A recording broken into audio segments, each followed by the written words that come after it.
শুরু করছি আজকের হেডলাইন্স। সারাদিনের ব্রেকিং নিউজ দেখতে চোখ রাখুন এনবিটিভির পর্দায়। লুডোতে স্ত্রীর কাছে বারবার হার, মেরে স্ত্রীর শিরদাঁড়ায় ভেঙে দিল স্বামী। অনলাইনে লুডো খেলার আনন্দে বিষাদে পরিণত হলো এক মহিলার জন্য। পরপর স্বামীকে হারিয়ে দেওয়ায় তার হাতে নৃশংসভাবে বেধড়ক মার খেতে হলো ওই মহিলাকে। তার শিরদাঁড়া ভেঙে দিয়েছেন তার বর্বর স্বামী। সারা দেশে করোনা আক্রান্তের সংখ্যা ছাড়িয়ে গেল 28,000। কেন্দ্রীয় স্বাস্থ্য মন্ত্রকের হিসেবে মৃত 872 জন। বিশ্বজুড়ে করোনায় মৃত্যু 2,10,000 গণ্ডি ছাড়ালো। আক্রান্ত প্রায় 30 লক্ষ। সুস্থ ও জীবিত রয়েছেন কিম জং উন, সব জল্পনা উড়িয়ে দাবি দক্ষিণ কোরিয়ার। হংকং টিভি দাবি করেছিল উত্তর কোরিয়ার শাসক কিম জং উন মারা গেছেন। সেই নিয়ে সারা বিশ্বে তোলপাড় চলছিল। এবার দক্ষিণ কোরিয়ার তরফে দাবি করা হলো উত্তর কোরিয়ার নেতা কিম জং উন জীবিত রয়েছেন এবং সুস্থও রয়েছেন।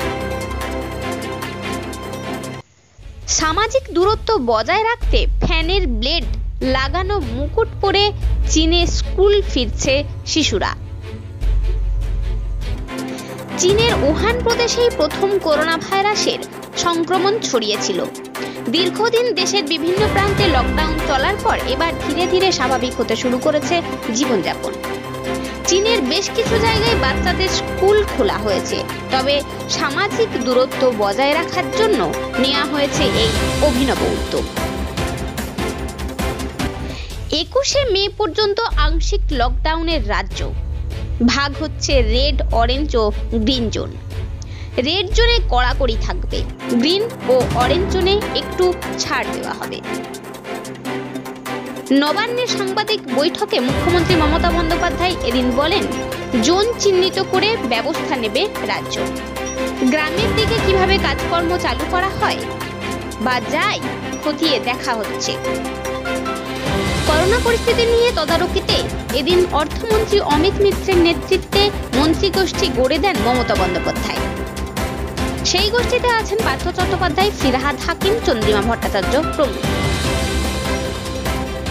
মুখে বলছে লকডাউন, খুলে দিচ্ছে সব দোকান, কেন্দ্রকে তোপ মমতার।